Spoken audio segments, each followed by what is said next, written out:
નમસ્કાર વિદ્યાર્થી મિત્રો, 100% સક્સેસ યુટ્યુબ ચેનલમાં તમારા બધાનું હાર્દિક સ્વાગત છે। તો આજનો ટોપિક તમે જોયો એ મુજબ વાત કરવી છે આપણે 90 એમસીક્યુઝની। તો આ 90 એમસીક્યુઝમાં આપણે જે સ્પેશિયલ હિસાબનીશ, પેટા હિસાબનીશ અને ઓડિટર સબ ઓડિટરમાં જે ઉપયોગી હોય એના માટેની જ વાત કરવાની છે। પહેલો પ્રશ્ન કોમ્પ્યુટરનો છે, પૂછાઈ ગયેલો પ્રશ્ન છે એટલા માટે આ તમારી સમક્ષ આવી ગયો છે કે કમ્પ્યુટરમાં વીજ પ્રવાહ ચાલુ કરતા થતી પ્રક્રિયાને શું કહેવામાં આવે છે? આવો પ્રશ્ન છે। ઓપ્શન તમારી સમક્ષ છે, booting, processing, log on, recording. તો સાચો જવાબ તમે જોઈ લીધો, બુટિંગ કહેવામાં આવે છે। શું કહેવામાં આવે છે ભાઈ? એને બુટિંગ કહેવામાં આવે છે, યાદ રાખજો। અને હા મિત્રો, તમને વિડીયો કેવા લાગે છે તમે કમેન્ટ સેક્શનમાં અવશ્ય જણાવજો ભાઈ, કારણ કે ભાઈ તમે કમેન્ટ કરશો તો અમને પણ મજા આવશે। વિશ્વનો સૌથી મોટો બેલ ટાવર, તો મોસ્કોનો મોટો બેલ ટાવર છે ભાઈ। આ પ્રશ્ન પૂછાઈ ગયેલો છે એટલા માટે જ અહીં આવેલા છે ભાઈ। વિશ્વનો સૌથી મોટો બેલ ટાવર પૂછાય તો મોસ્કો ખાતે જે મોટો બેલ ટાવર આવેલો છે ભાઈ એ વિશ્વનો સૌથી મોટો બેલ ટાવર છે। ત્યારબાદ ઇંગ્લિશનો એક પ્રશ્ન છે। આમ તો ઇંગ્લિશ બહુ આવડતું નથી, છતાં તમારી સમક્ષ રજૂ કરેલું છે। ડુ યુ હેવ અ ખાલી જગ્યા 1 રૂપી કોઈન? 1 ONE 1 બરાબર, 1 વચ્ચે એટલે આર્ટિકલ એ, ધ, એન અને નો આર્ટિકલમાંથી એ આર્ટિકલ અહીં રાઈટ આન્સર સ્વરૂપે ભાઈ લખેલો જોવા મળે છે। ચાલો આગળ વધીએ। TAN ભાઈ, હવે કોમર્સના એમસીક્યુ શરૂ થયા છે। TAN બરાબર 10, તો આ નંબર મેળવવા માટે તમારે કયું ફોર્મ જરૂરી છે? આવો પ્રશ્ન છે ભાઈ। તો 48A નહીં મિત્રો, એ જરૂરી નથી। ત્યારબાદ 49B એ પણ જરૂરી નથી, પરંતુ 49B is a right answer, એને આપણે રેડ માર્ક કરીને યાદ રાખવાનો પ્રયત્ન કરીએ ભાઈ। 49B એ 10 નંબર બરાબર, TAN આ નંબર આવે એક સ્પેશિયલ પ્રકારનો ભાઈ, એને મેળવવા માટેનું ખૂબ જ જરૂરી એવું એક ફોર્મ છે, તો યાદ રાખજો ભાઈ। 10 નંબર મેળવવા માટેનું આ જરૂરી ફોર્મ છે। ત્યારબાદ આગળ વધીએ મિત્રો, તો આગળ તમે જોઈ રહ્યા છો ચોથો પ્રશ્ન છે, પ્રમાણ પડતરની કઈ પદ્ધતિ ખોટી છે? પ્રમાણ પદ્ધતિની કઈ ખોટી પદ્ધતિ છે આવું કીધું છે। તો આદર્શ પ્રમાણ, અસામાન્ય પ્રમાણ, ત્યારબાદ મૂળ પ્રમાણ, ચાલુ પ્રમાણ, આવા ઓપ્શન આપેલા છે। પરંતુ પ્રમાણ ઘડતરની જે ખોટી પદ્ધતિ છે એ અસામાન્ય પ્રમાણની ખોટી પદ્ધતિ છે, બાકી આદર્શ પ્રમાણની પદ્ધતિ, મૂળ પ્રમાણની પદ્ધતિ, ચાલુ પ્રમાણની પદ્ધતિ જોવા મળે છે। મિત્રો આ 10 નું ફૂલ ફોર્મ યાદ રાખજો, tax deduction and collection account number બરાબર, TAN એનું ફૂલ ફોર્મ યાદ રાખજો, tax deduction and collection account number યાદ રાખજો ભાઈ। આવો પ્રશ્ન પણ પૂછાઈ શકે છે। ત્યારબાદ કયા વાઇસરોયના સમયમાં 23 માર્ચ 1931ના રોજ ભગતસિંહ, સુખદેવ અને રાજ્યગુરુને ફાંસી આપવામાં આવી હતી? તો લોર્ડ ઇરવિનના સમયગાળા દરમિયાન ભાઈ આ ભગતસિંહ, સુખદેવ અને રાજ્યગુરુને ફાંસી આપવામાં આવી હતી। જીકેનો એક પ્રશ્ન વચ્ચે આવી ગયો છે મિત્રો। ત્યારબાદ છઠ્ઠો પ્રશ્ન છે, સોફ્ટવેર ઇન પડતર ખૂબ વધુ હોય છે, તો તૈયાર ઉપલબ્ધ સોફ્ટવેર, ગ્રાહકની જરૂરિયાત અનુસાર ફેરફાર કરેલ સોફ્ટવેર, ગ્રાહકની જરૂરિયાત મુજબના સોફ્ટવેર। મિત્રો ગ્રાહકની જરૂરિયાત અનુસાર ફેરફાર કરવામાં આવે બરાબર, માઇક્રોસોફ્ટ ગ્રાહકની સ્પેશિયલ જેવી જરૂરિયાત હોય, જેવી રિક્રુટમેન્ટ હોય એવો ફેરફાર કરે તો એ સોફ્ટવેરની કિંમત ખૂબ જ વધારે પ્રમાણમાં જોવા મળે છે બરાબર, યાદ રાખજો કેવી જોવા મળે છે? વધારે પ્રમાણમાં જોવા મળે છે।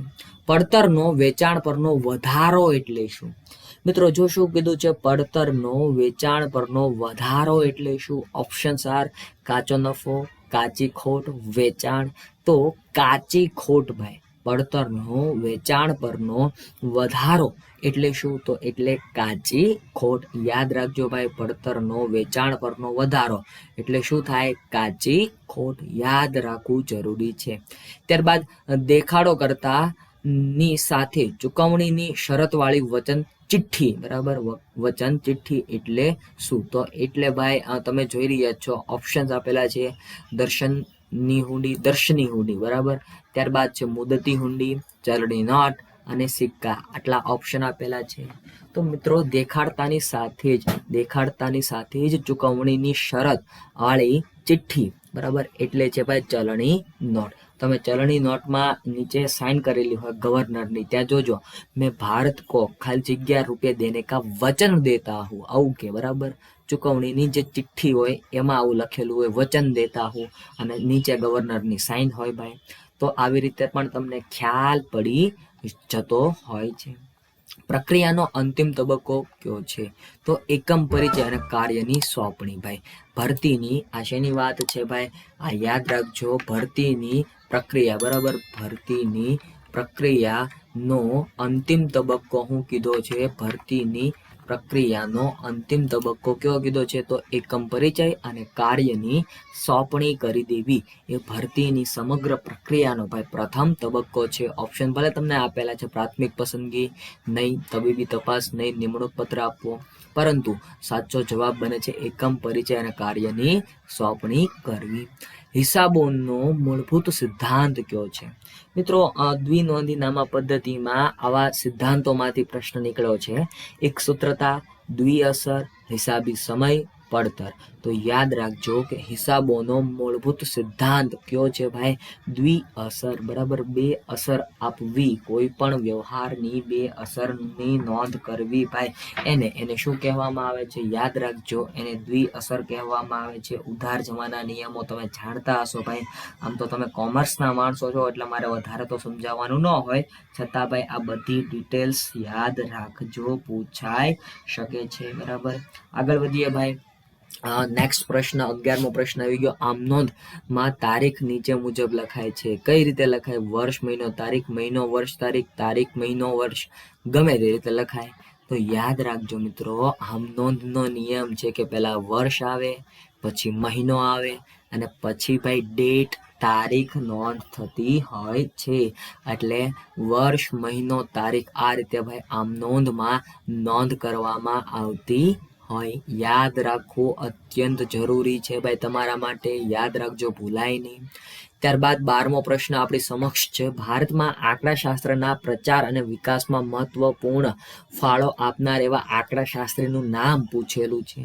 તો ગોટફ્રીડ આકેનહોલ, કાર્લ પિયર્સન, પ્રોફેસર પીસી મહાલનોબિસ, પ્રોફેસર ફિશર. તો મિત્રો ભારતીય હોય અને આંકડાશાસ્ત્રમાં ખૂબ જ મોટો ફાળો આપ્યો હોય એવા આંકડાશાસ્ત્રી છે ડૉક્ટર, અને આમ તો પ્રોફેસર પીસી મહાલનોબિસ, પ્રશાંત ચંદ્ર મહાલનોબિસ એમનું પૂરું નામ છે મિત્રો. કોલકાતાના જેવો વતની છે, બરાબર. ઇન્ડિયન સ્ટેટિસ્ટિકલ ઇન્સ્ટિટ્યૂટ જેની સ્થાપના કરવામાં ખૂબ જ મોટો ફાળો આપનાર આ પ્રશાંત ચંદ્ર મહાલનોબિસ નામના વ્યક્તિ છે ભાઈ. તો એમને પણ આપણે યાદ કરવા જોઈએ. દ્વિનોંધી નામા પદ્ધતિની વાત છે. દ્વિનોંધી પદ્ધતિમાં ખાતાઓના મુખ્ય કેટલા પ્રકાર પડે છે? ઓપ્શન્સ આર 2, 3, 4 અને 5. તો યાદ રાખજો, દ્વિનોંધી પદ્ધતિમાં ખાતાઓના મુખ્ય કેટલા પ્રકાર પડે છે? 2 પ્રકાર પડે છે. 14મો પ્રશ્ન જોઈ રહ્યા છો. તાજેતરમાં કોને તમાકુ નિયંત્રણ ક્ષેત્રની ઉપલબ્ધિ બદલ WHO દ્વારા, WHO, બરાબર, WHO એટલે કે વર્લ્ડ હેલ્થ ઓર્ગેનાઇઝેશન દ્વારા એવોર્ડ આપવામાં આવ્યો, એવોર્ડ એનાયત કરવામાં આવ્યો? તો ડૉક્ટર હર્ષવર્ધનને ભાઈ શેના માટે? તમાકુ નિયંત્રણ ક્ષેત્રની ઉપલબ્ધિઓ માટે ભાઈ એવોર્ડ એનાયત કરવામાં આવ્યો. ત્યારબાદ કયો નફો ધંધાના નફાનો અપેક્ષિત નફા પરનો વધારો દર્શાવે છે? મિત્રો યુનિટ નંબર 3 પાઘડી, ધોરણ 12 ટેક્સ્ટ બુક, બરાબર. એમાં અધિક નફાની મૂડીકરણની પદ્ધતિ અને અધિક નફાની પદ્ધતિ. તો એમાં આ સવાલ બને છે કે કયો નફો ધંધાના સરેરાશ નફાનો અપેક્ષિત નફા પરનો વધારો દર્શાવે છે? મિત્રો અધિક નફો એ ધંધાના જે સરેરાશ નફાનો અપેક્ષિત નફા પરનો શું દર્શાવે છે? વધારો દર્શાવે છે. યાદ રાખજો ભાઈ, આ પ્રશ્ન પૂછાઈ શકે. ત્યારબાદ ભવિષ્યમાં થયેલી ભૂલોનું ભવિષ્યમાં પુનરાવર્તન ના થાય તે જોવાનું કામ કોનું છે? જો મિત્રો પ્રશ્નને સમજજો, પ્રશ્ન કંઈક આવો છે કે ભવિષ્યમાં થયેલી ભૂલોનું ભવિષ્યમાં પુનરાવર્તન ન થાય, બરાબર? એટલે કે વર્તમાનમાં પણ ભૂલો થઈ શકતી હોય એનું અને ભવિષ્યની ભૂલોનું પણ પુનરાવર્તન ન થાય, બરાબર? જે વર્તમાનમાં બનેલી ઘટનાઓ હોય એનું ભાઈ પુનરાવર્તન ન થાય એ જોવાનું કામ શેનું છે ભાઈ? અંકુશનું છે. ભવિષ્યમાં થયેલી ભૂલોનું ભવિષ્યમાં પુનરાવર્તન ન થાય, બરાબર? પ્રશ્ન થોડોક અટપટો છે પરંતુ ટેક્સ્ટ બુક આધારિત છે. ઓપ્શન્સ આવે છે ભાઈ આયોજન, અંકુશ, સંચલન અને સંકલન. તો સાચો જવાબ છે કંટ્રોલ, અંકુશ સાચો જવાબ બને છે. નાણાકીય નીતિ કોણ ઘડે છે? આવો પ્રશ્ન છે મિત્રો. નાણાકીય નીતિ ભાઈ કેન્દ્ર સરકાર થ્રુ ઘડવામાં આવતી હોય છે. કેન્દ્ર સરકારની હસ્તક મિત્રો કોણ કાર્યરત છે? આરબીઆઈ, બરાબર? ફિસ્કલ પોલિસી ભાઈ આરબીઆઈ ઘડતી હોય છે, પરંતુ અહીંયા તમને કેન્દ્ર સરકાર આવું આપેલું છે અને કેન્દ્ર બેંક આપેલું છે, એટલા માટે કેન્દ્ર બેંક. તો આપણી કેન્દ્ર બેંક કઈ છે ભાઈ? RBI, reserve bank of India દ્વારા ભાઈ નાણાકીય નીતિ, ફિસ્કલ પોલિસી ઘડવામાં આવતી હોય છે. તો યાદ રાખજો ભાઈ, આ પ્રશ્ન વારંવાર રિપીટ થતો હોય છે. નાણાકીય નીતિ નીચેનામાંથી કોણ ઘડે છે? કેન્દ્ર બેંક. તમને આવો ઓપ્શન ફેરવીને આપી શકે છે, આરબીઆઈ નો પણ આપે, બરાબર? કારણ કે પેપર થોડુંક તો ટફ કરવાનું હોય એટલા માટે. સંચાલકીય હિસાબી પદ્ધતિ વિવિધ માહિતીનું પૃથ્થકરણ કરી તેને સંચાલકીય કાર્યો મુજબ યોગ્ય અહેવાલ સ્વરૂપે ખાલી જગ્યા સમક્ષ રજૂ કરે છે. ઓપ્શન આપેલા છે નિમ્ન સપાટીના સંચાલકો, ઉચ્ચ સપાટીના સંચાલકો, ગ્રાહકો અને સરકાર. તો મિત્રો યાદ રાખજો કે સંચાલકીય હિસાબી પદ્ધતિ વિવિધ માહિતીનું પૃથ્થકરણ કરીને તેને સંચાલકીય કાર્યો મુજબ યોગ્ય અહેવાલ સ્વરૂપે કોના સમક્ષ? ઉચ્ચ સપાટીના સંચાલકો સમક્ષ રજૂ કરે છે, બરાબર? કોના સમક્ષ? ઉચ્ચ સપાટીના સંચાલકો સમક્ષ રજૂ કરે છે. ત્યારબાદ આગળ વધીએ ભાઈ. રોકડ પ્રવાહ પત્રકનું પ્રગટીકરણ અમુક ધંધાકીય એકમો માટે હિસાબી ધોરણ 3 પ્રમાણે ફરજિયાત બનાવવામાં આવેલ છે. જે ક્યારથી લાગુ થયું? મિત્રો કેશ ફ્લો સ્ટેટમેન્ટની વાત છે આ રોકડ પ્રવાહ પત્રકનું પ્રગટીકરણ, બરોબર? કેશ ફ્લો સ્ટેટમેન્ટનું પ્રગટીકરણ અમુક ધંધાકીય એકમો માટે હિસાબી ધોરણ 3 પ્રમાણે બનાવવું ફરજિયાત છે. આવું 1/4/2004 થી ભાઈ લાગુ પડેલું છે. ક્યારથી ભાઈ? 1/4/2004 થી ભાઈ આવું લાગુ પડેલું છે ભાઈ. કેશ ફ્લો સ્ટેટમેન્ટ વિશેની માહિતી યાદ રાખજો ભાઈ. ત્યારબાદ અહીં નફાકારકતા દરેક વસ્તુ કે ખાતાવાર નફાના આધારે ગણવામાં આવે છે. ઓપ્શન આપેલા છે સીમંત પડતર, ત્યારબાદ ચક્રીય પડતર, અહીંયા ચક્રીય પડતર છે, સમાવેશી પડતર, જોબ પડતર. મિત્રો ઓપ્શનમાંથી સમાવેશી પડતર એ સાચો જવાબ છે. અહીં નફાકારકતા દરેક વસ્તુ કે ખાતાવાર નફાના આધારે જ ગણવામાં આવે છે. આવું શેમાં બને? આવું સમાવેશી પડતરમાં ભાઈ આવું જોવા મળતું હોય છે. યાદ રાખજો ભાઈ. 20મો પ્રશ્ન આપણી સમક્ષ છે ભાઈ. સતત આવૃત્તિ વિતરણ ધરાવતી માહિતીના કેટલા પ્રકાર પડે છે? ઓપ્શન ખાલી 2 જ આપેલા છે, 3 અને 2. તો યાદ રાખજો કે સતત આવૃત્તિ વિતરણ ધરાવતી માહિતીના કેટલા પ્રકાર પડે છે? એના 2 પ્રકારો પડે છે. ત્યારબાદ 21મો પ્રશ્ન છે. સ્વયં સ્પષ્ટ માહિતી ખાલી જગ્યા માટે દોરવામાં આવે છે. ઓપ્શન પણ 2 જ આપેલા છે કે આકૃતિ અને આલેખ. તો યાદ રાખો કે સ્વયં સ્પષ્ટ માહિતી માટે ખાલી જગ્યા દોરવામાં આવે છે. શું દોરવામાં આવે? સ્વયં સ્પષ્ટ માહિતી હોય તો એમના માટે ડાયરેક્ટ ભાઈ આકૃતિ દોરવામાં આવે છે. આકૃતિ યાદ રાખજો, બાજુવાળી નહીં. આમાં જે આવે છે એની વાત છે. આગળ વધીએ. 22મો પ્રશ્ન આપણી સમક્ષ છે. કિંમત અને માંગ વચ્ચેનો વ્યસ્ત સંબંધની સમજૂતી કયું કારણ આપે છે? મિત્રો તમે જાણો છો કિંમત અને માંગ વચ્ચે બંને વચ્ચે ભાઈ વ્યસ્ત સંબંધ છે, બરાબર? જ્યારે કિંમત ઓછી હોય ત્યારે માંગ વધારે હોય, જ્યારે કિંમત વધુ હોય ત્યારે માંગ ઓછી હોય. આ વ્યસ્ત સંબંધ થયો કહેવાય. તો એ ઓપ્શન આપેલા છે ભાઈ. શેની સમજૂતી આપે? એના માટેના ઓપ્શન આપેલા છે આવક અસર, ગ્રાહક અસર, પુરવઠા અસર અને માંગ અસર. તો મિત્રો આમાંથી સાચો જવાબ કયો બને છે? આવક અસર એ રાઈટ આન્સર અહીં બની રહેલો છે. ત્યારબાદ આગળ વધીએ. 23મો પ્રશ્ન છે. કંપનીના મેમોરેન્ડમ ઓફ એસોસિએશનમાં નીચેના પૈકી કઈ બાબતનો સમાવેશ થતો નથી. તો ઓપ્શન આપેલા છે રજિસ્ટ્રાર ઓફિસની કલમ, જવાબદારીની કલમ, લઘુત્તમ ભરણાની કલમ કે ઉપરની બધી. મિત્રો મેમોરેન્ડમ ઓફ એસોસિએશન હોય ને એમાં ક્યારે લઘુત્તમ ભરણાની રકમની વાત કરવામાં આવતી નથી, બરાબર. પરંતુ રજિસ્ટ્રાર ઓફિસની કલમની વાત કરવામાં આવે, યસ. જવાબદારીની કલમની વાત કરવામાં આવે, યસ. આ બંને રાઈટ છે. પરંતુ લઘુત્તમ ભરણાની કલમની વાત કરવામાં આવતી બિલકુલ નથી. રાષ્ટ્રીય આંકડાશાસ્ત્ર દિવસ ક્યારે ઉજવવામાં આવે છે, ક્યારે મનાવવામાં આવે છે, આવો પ્રશ્ન છે. ઓપ્શન છે 15 જૂન, 20 જૂન, 23 જૂન અને 29 જૂન. તો મિત્રો 29 જૂનના રોજ ભાઈ રાષ્ટ્રીય આંકડાશાસ્ત્ર દિવસ ઉજવવામાં આવે છે. આ દિવસ ભાઈ પીસી મહાલનોબિસનો જન્મદિવસ છે, બરાબર. આ દિવસ પીસી મહાલનોબિસનો ભાઈ જન્મદિવસ છે. એમની યાદમાં આ દિવસ કેવો રાષ્ટ્રીય આંકડાશાસ્ત્ર દિવસ તરીકે ઉજવવામાં આવે છે. વિશ્વ આંકડાશાસ્ત્ર દિવસ ક્યારે મનાવવામાં આવે છે, આવો પ્રશ્ન પૂછાય તો 20 ઓક્ટોબરના રોજ ભાઈ 20 ઓક્ટોબરના રોજ વિશ્વ આંકડાશાસ્ત્ર દિવસ મનાવવામાં આવે છે. યાદ રાખજો, આવો પ્રશ્ન પણ તમારી એક્ઝામમાં ભાઈ ડોક્યુ કરી શકે છે. ત્યારબાદનો પ્રશ્ન તમે જોઈ રહ્યા છો, 26મો પ્રશ્ન તમારી સમક્ષ છે. વટાવ ખાતાની બાકી કેવી હોય તો ઉધાર, જમા, ઉધાર કે જમા બાકી. પરંતુ યાદ રાખવા જેવી બાબત છે કે વટાવ ખાતાની બાકી શોધવામાં આવતી જ નથી, બરાબર. વટાવ ખાતાની બાકી શોધવામાં જ આવતી નથી. માહિતી મેળવવાની કઈ પદ્ધતિમાં સફળતાનો આધાર તપાસ કરનાર અને માહિતી આપનાર બંનેના અનુભવ, તટસ્થતા, કાબેલિયત, બરાબર, કાબેલિયત અને પ્રમાણિકતા પર રહેલો છે. તો પરોક્ષ માહિતીમાં ભાઈ પરોક્ષ માહિતીમાં આ બધી બાબતોનો સમાવેશ જોવા મળે છે.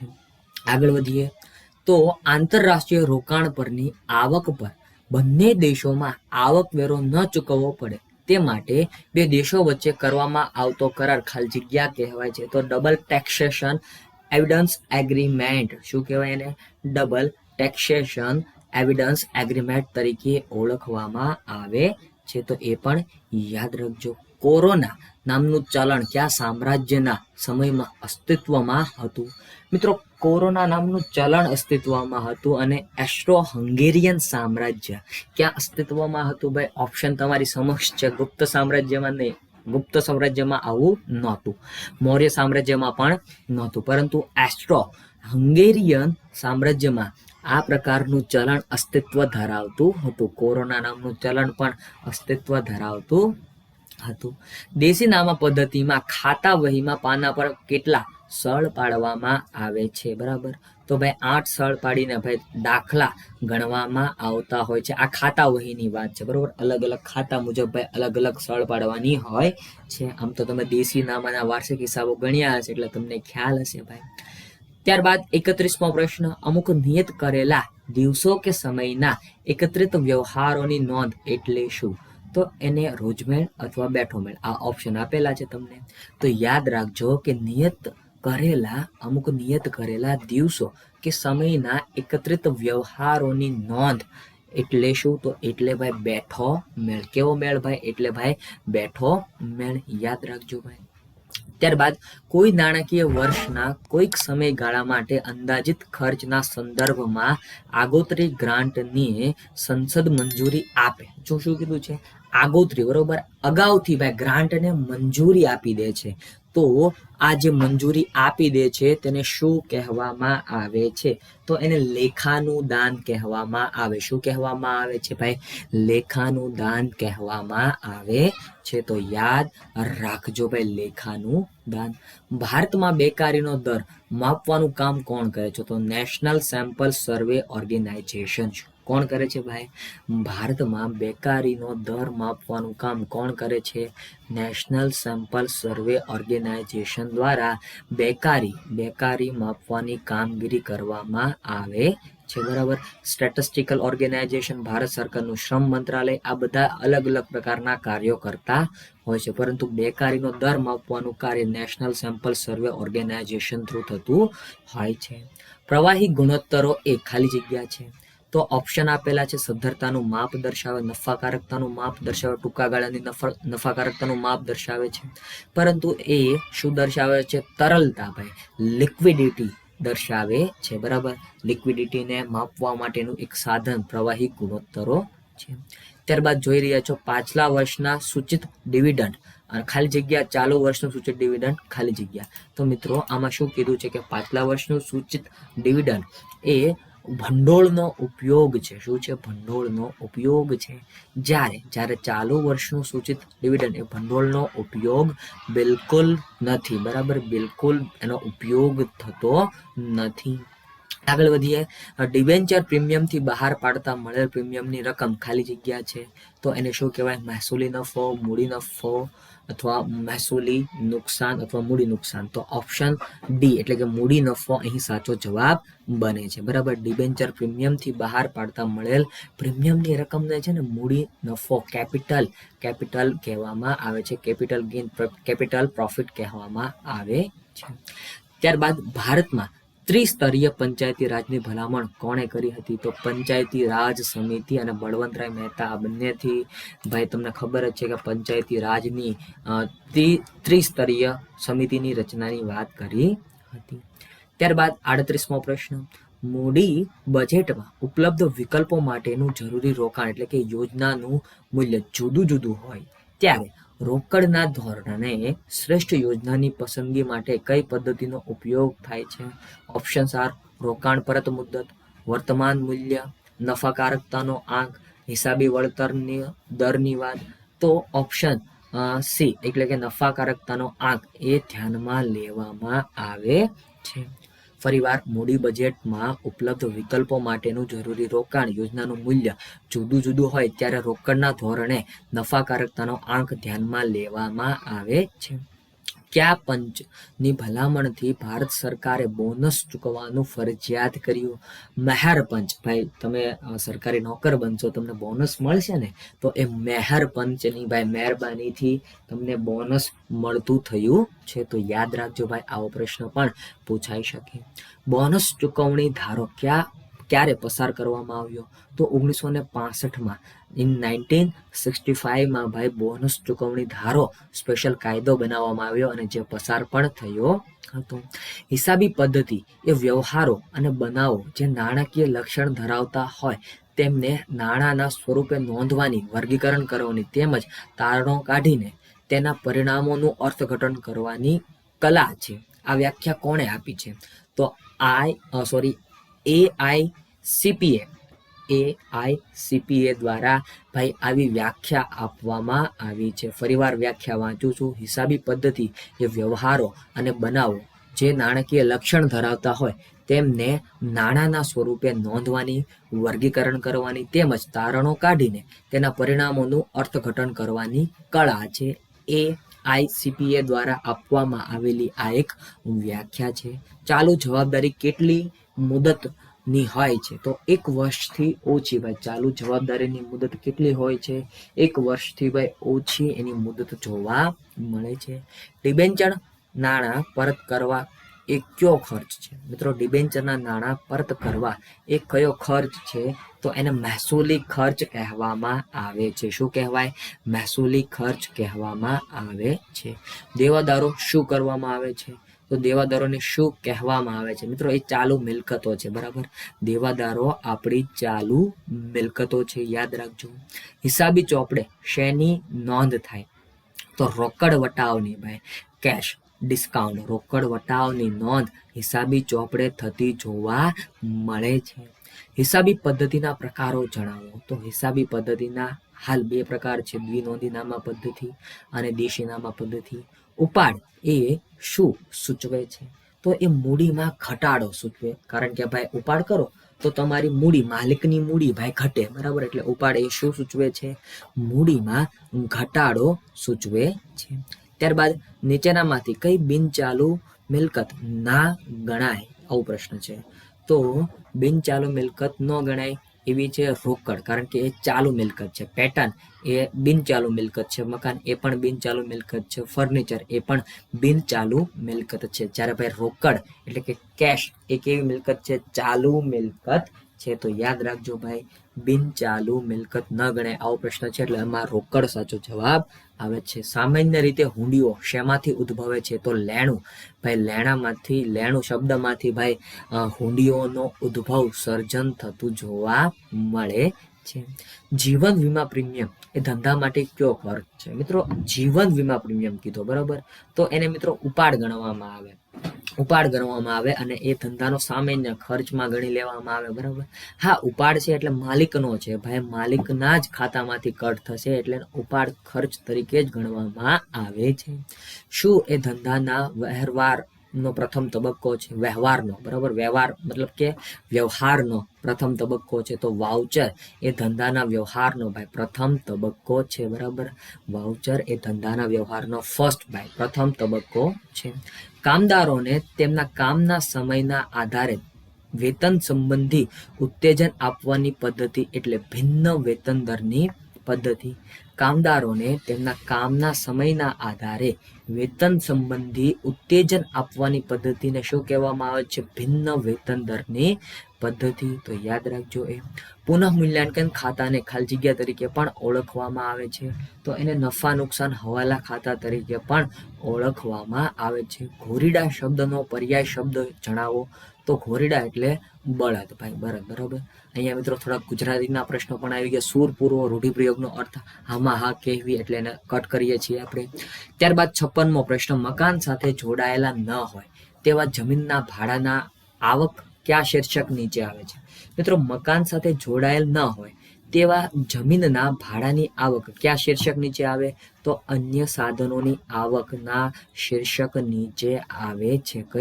કઈ સાધન ભાઈ? અન્ય સાધનોના આવકના શીર્ષકની નીચે એ જોવા મળે છે. લોકસભાના સભ્યોને મળતો પગાર ખાલી જગ્યામાં ગણવામાં આવે છે ઇન્કમ ફ્રોમ અધર સોર્સિસ. ભાઈ લોકસભાને જે પગાર મળે છે, લોકસભાના જે સભ્યો હોય એને પગાર મળતો હોય એને ઇન્કમ ફ્રોમ અધર સોર્સિસના મથાળા હેઠળ ગણી લેવામાં આવે છે.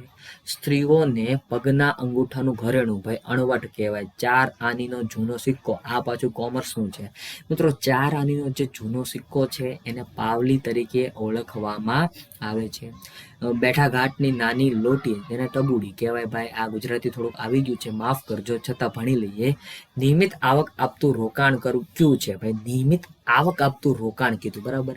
તો બોન્ડ મિત્રો, બોન્ડ છે ને એ નિયમિત તમને આવક, શરૂ ને શરૂ જ રહે આવક, એ રીતનું ભાઈ રોકાણ છે બરાબર બોન્ડ. તો હંમેશા બોન્ડ ખરીદવા અને ઇક્વિટી શેરની પણ ખરીદી કરવી જો તમને ફાવતી હોય તો.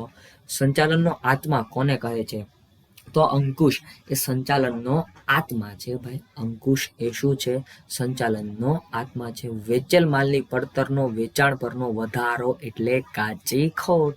ફરીવાર, વેચેલ માલની પડતરનો વેચાણ પરનો વધારો એટલે શું? તો એટલે જ મિત્રો કાચી ખોટ. તો યાદ રાખજો એ.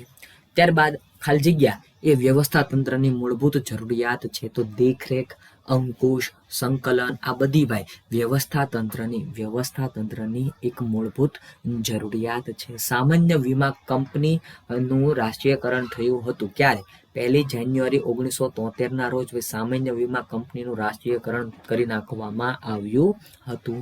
જનરલ ઇન્સ્યોરન્સ કોર્પોરેશન બરાબર, જનરલ ઇન્સ્યોરન્સ કોર્પોરેશનની વાત હતી એ. ત્યારબાદ સરખા હપ્તાની પદ્ધતિમાં ઘસારાની રકમ મિલકતની કઈ કિંમત પર ગણાય છે? તો પડતર કિંમત ઉપર ગણવામાં આવે છે. કારણ કે સરખા હપ્તાની પદ્ધતિમાં વાત છે એટલા માટે પડતર કિંમત ઉપર જ ગણવામાં આવે છે. ઘસારો નીચેનામાંથી કોને લગતો ખર્ચ છે? તો ઘસારો મૂડી ઉપર હોય બરાબર, મૂડીને લગતો ખર્ચ છે. ઘસારો એ મૂડીને લગતો ખર્ચ છે. ગાંધીજીના જાદુગર કોણે કહ્યા હતા? તો શેખ મઝુમદાર રહેમાન. મિત્રો આ પણ એક પ્રશ્ન આવી ગયો છે, છતાં યાદ રાખજો. પેમેન્ટ ઓફ ગ્રેચ્યુટી એક્ટ ક્યારે બહાર પાડવામાં આવ્યો હતો? તો 1972માં પેમેન્ટ ઓફ ગ્રેચ્યુટી એક્ટ બહાર પાડવામાં આવ્યો હતો. બોનસ પેમેન્ટ એક્ટ ક્યારે બહાર પાડવામાં આવ્યો હતો? 1965માં બોનસ પેમેન્ટ એક્ટ બહાર પાડવામાં આવ્યો હતો. હિતોનું રક્ષણ કરવા માટે ટ્રસ્ટીની નિમણૂક થાય છે. ડિબેન્ચર શેર હોલ્ડર્સ ટ્રસ્ટી, બરાબર. ડિબેન્ચર શેર હોલ્ડર્સ આ બંનેમાં પણ ટ્રસ્ટીઓની ભાઈ નિમણૂક થતી હોય છે. ડિબેન્ચર હોલ્ડર હોય એમનામાંથી એક પસંદ કરવામાં આવે છે. ડિબેન્ચર ટ્રસ્ટનો ભાઈ શું કહેવાય ટ્રસ્ટી હોય છે. આવું નવું શેર હોલ્ડરમાં પણ જોવા મળે છે. તમે ધોરણ 12ની ટેક્સ્ટ બુક અને ભાગ 2 એમાં ખોલો તો એમાં ડિબેન્ચર વિશેની પણ ઘણી માહિતી તમને જોવા મળશે. દર નક્કી કરવા કયો સૂચકાંક ઉપયોગમાં લેવાય છે? તો વાત છે જથ્થાબંધ ભાવનો સૂચકાંકનો દર.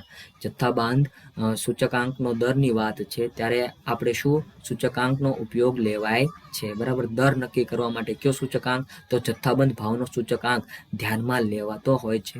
શિલ્પીએ કેટલી ખૂબીથી કંડારી છે આ મૂર્તિ? વાક્યમાં વિભક્તિ ઓળખાવો, બરાબર. આ વાક્યમાં વિભક્તિ ઓળખાવો. તો કર્તા વિભક્તિ છે ભાઈ. કોણ? શિલ્પી, બરાબર. ગુજરાતીનો પ્રશ્ન છે છતાં યાદ રાખજો. IASC કયા ખ્યાલને મૂળભૂત ગણાવે છે? તો ઉપરના તમામ, બરાબર. આ એક સંસ્થા છે જે અકાઉન્ટ અને ઓડિટિંગ સાથેના નિયમો બહાર પાડે છે. તો એ મિત્રો સંપાદન, ચાલુ પેઢી, એકસૂત્રતા, વધારાને ભાઈ મૂળભૂત ખ્યાલ દર્શાવે છે. હિસાબી સિદ્ધાંતોનો વિકાસ શા માટે થયો? તો હિસાબોમાં સમાનતા જાળવવા માટે ભાઈ એનો વિકાસ થયો છે. નમૂના તરીકે મફત મળેલ માલની કોઈ નોંધ થતી નથી. આ વિધાનનો આધાર કયા સિદ્ધાંત ઉપર રહેલો છે? તો પડતરનો ખ્યાલના સિદ્ધાંત ઉપર ભાઈ આનો ખ્યાલ રહેલો છે. ભાઈ આની વિચારણા રહેલી છે. તો એ પણ તમારે યાદ રાખવું જોઈએ. ત્યારબાદ મિત્રો આગળ વધીએ. 77મો પ્રશ્ન છે આપણી સમક્ષ. કયા સિદ્ધાંત મુજબ અર્ધ તૈયાર માલનું મૂલ્યાંકન પડતરના આધારે થાય છે? તો ચાલુ પેઢીના સિદ્ધાંત મુજબ ભાઈ અર્ધ તૈયાર માલનું મૂલ્યાંકન એ પડતરના સિદ્ધાંતના આધારે થતું જોવા મળે છે. ત્યારબાદ ચાલુ પેઢીના ખ્યાલના કારણે અર્ધ તૈયાર માલનું મૂલ્યાંકન તેની પાછળ થયેલ પડતરના આધારે કરવામાં આવે છે. ચાલુ પેઢીના ખ્યાલના કારણે અર્ધ તૈયાર માલનું મૂલ્યાંકન તેની પાછળ થયેલ પડતરના આધારે કરવામાં આવે છે. કયો ખ્યાલ ભાઈ? ચાલુ પેઢીનો ખ્યાલ. આંકડાશાસ્ત્રીય પદ્ધતિઓમાં અભ્યાસ માટે લીધેલ ચલના પ્રતિનિધિ તરીકે કોનો ઉપયોગ થાય છે? તો મધ્યકનો ઉપયોગ થાય છે. કોનો ભાઈ? આમાં મધ્યકનો યુઝ થતો જોવા મળે છે. સૌપ્રથમ જીએસટી ક્યાં લાગુ થયું હતું? તો ફ્રાન્સ મુકામે ભાઈ. ફ્રાન્સ મુકામે સૌપ્રથમ ફર્સ્ટ ટાઈમ જીએસટી લાગુ થયું હતું. નવા પાન કાર્ડની અરજી માટે કયો ફોર્મ નંબર અરજી કરવામાં આવશે? તો 49A એ પાન કાર્ડ માટે, પરમેનન્ટ અકાઉન્ટ નંબર માટે ભાઈ તમે પાન કાર્ડ કઢાવવું હોય તો 49A ફોર્મ ભરીને ભાઈ અરજી કરી શકતા હોવ છો. ચાલુ મિલકતો અને ચાલુ ગુણોત્તર વચ્ચે ખાલી જગ્યા સંબંધ હોય છે? તો સીધો સંબંધ જોવા મળે છે. ચાલુ દેવા અને ચાલુ ગુણોત્તરો વચ્ચે વ્યસ્ત સંબંધ હોય છે.